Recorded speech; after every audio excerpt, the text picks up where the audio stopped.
So this right here is a tiny PC that you can build with as little as £500.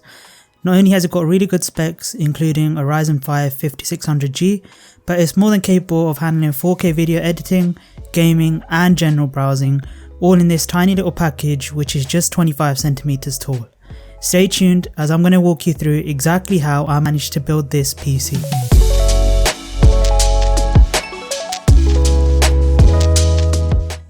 So to begin the build, I started by unscrewing the screws on my old case and taking the parts out of there, because what I was doing in this build is just simply transferring the parts from my old case into my new case. Obviously you won't have to do this if you are buying the parts brand new. So I took out the power supply unit as you've seen, and then I'll slowly take out the motherboard. Now the thing about this power supply unit is that it wasn't fully modular, so that meant a lot of jammed cables in the case. The case I am using here is the Node 202, and that's by Fractal Design, and honestly it's quite an old case, but it did the job because it was very low profile compared to my previous case. So now that I've done that, I'm just going to screw back in the power supply unit so it doesn't move while I store this case, and then we can start by transferring all of those old parts into the new computer.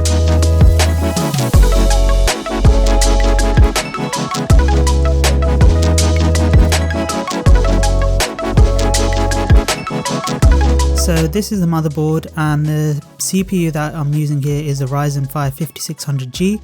You'll see that there's a small gold triangle in the bottom left. All you have to do is line that up with the CPU socket on the motherboard and make sure that you don't force it in. All you have to do is just wiggle it around in there until it drops in itself, and then you can lower the arm just like that. The good thing about this CPU is that it does have integrated graphics, so you don't need to worry about a graphics card just yet if you're on a budget. But the other good thing with this is also that if you do want a graphics card in the future to upgrade, you can do that with this CPU as well. So I'm just going to put in the CPU cooler as shown here. The only thing is that I only realized after trying to screw the panel back onto the case that it doesn't actually fit in the case, so I had to replace this a bit later on, as you'll see. And also another thing I did wrong here was that I did screw it the wrong way, which you'll also see later I had to unscrew.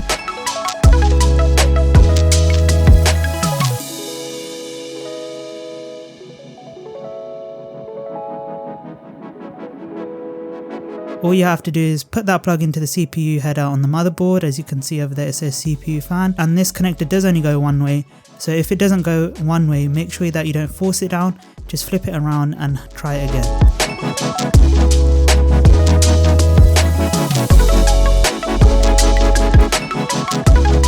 So here is where I started installing the RAM, and I realized it doesn't fit because where it says AMD there, that stuck out because I installed that the wrong way. So it's no big deal, I just left the plug in and then I just switched it around and screwed it back in.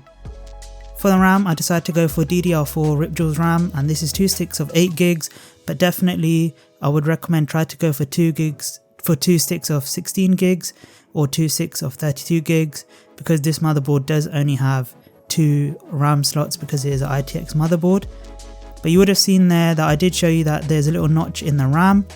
That corresponds to the notch on the motherboard and will only go one way again.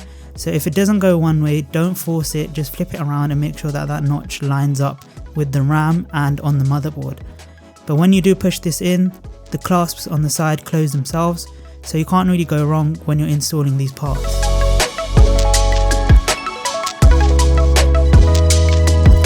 And that is pretty much it for the motherboard. Just where it says ASRock on the left there, I do have a M.2 SSD under there. Because I was transferring the parts from my old PC case into this new one, I didn't see the need to take that out and then reinstall it. But if you are doing this new, then you will have to put M.2 SSD there. The good thing about this case is that it does also take normal SSDs or hard drives, but I would definitely say try to stick with M.2 because this case is very small. Just pop it in the IO shield now, and the motherboard standoffs are already pre-installed in the case.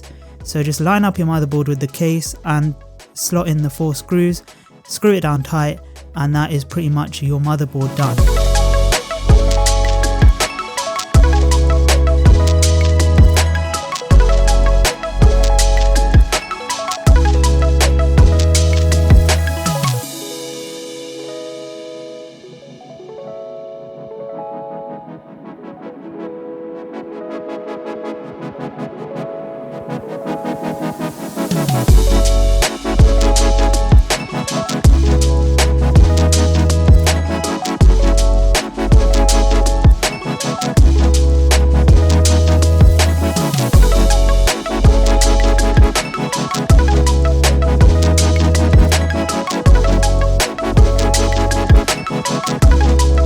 that is pretty much your computer done, apart from obviously your power supply unit, which I'm showing here. This is a Flex 500 watt power supply, and this came with the case. You can buy it online as a package, and I don't think it's bronze rated or anything, but it is modular, which is very nice. So you don't need to put in all of the random cables that you don't really need. You just put in what you actually need, and in my case this was only 2 cables because I don't have a graphics card and it's not really needed in my PC. So just unboxing it there, that just slips into the bottom section where you can see that there's a giant hole there basically, and you slot that in. Easiest to do it sideways like this because gravity obviously pulls it down, and then you just screw it down at the front.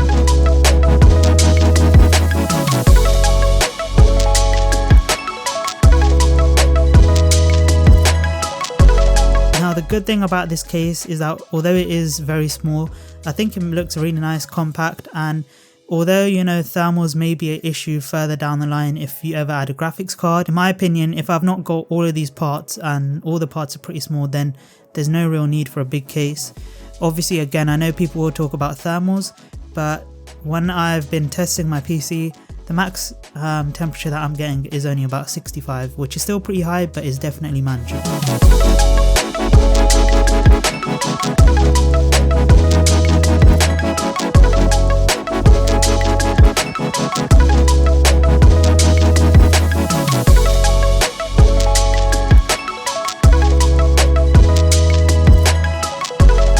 So now the skeleton of the PC is actually done. All we have to do is plug in the different wires. So we have a 24 pin wire that goes from the power supply unit into the motherboard. We have another smaller CPU cable, I think it's a 6 pin or an 8 pin, again that goes into the power supply unit and then into the motherboard in the left hand side as well. And that's pretty much it for this. If you do have a graphics card, obviously you will need another cable, but for my PC this is all you'll need, and if you're going to do the same, this is all you'll need as well.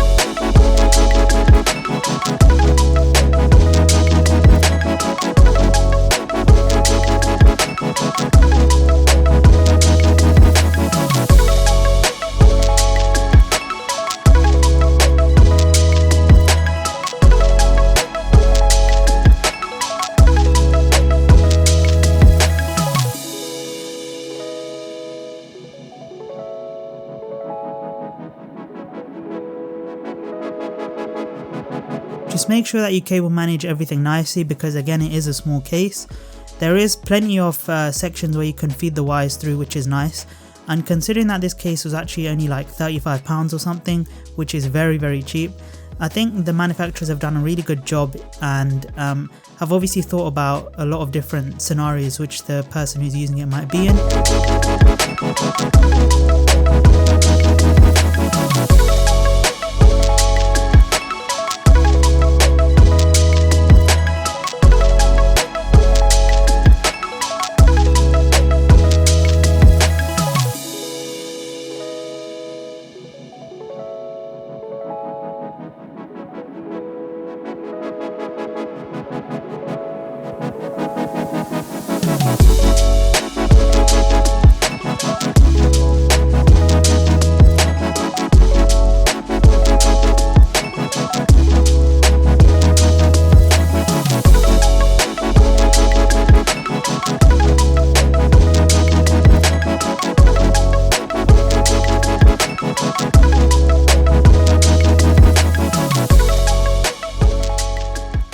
And that is pretty much all that is needed to create a really good PC with very competitive specs. Yes, I know a lot of people will say that there is no graphics card, but for my use case, integrated graphics is more than enough, and that can also be upgraded in the future anytime that you want, so it's really not a big issue. I would say though to definitely upgrade the RAM to either 32 gigs or 64 gigs, as that does take a lot of the workload. But I do hope you enjoyed this PC build because it was a lot of fun to make, and I'll be bringing more content like this in the future related to all things about technology, photography, cameras and all that stuff. You may notice that in the beginning of my videos I never ask for subscribers, but if you genuinely got this far, please do consider hitting subscribe and the like button down below because it helps to push it out to new subscribers and new viewers. And with that being said, thank you for watching and I'll see you in the next one.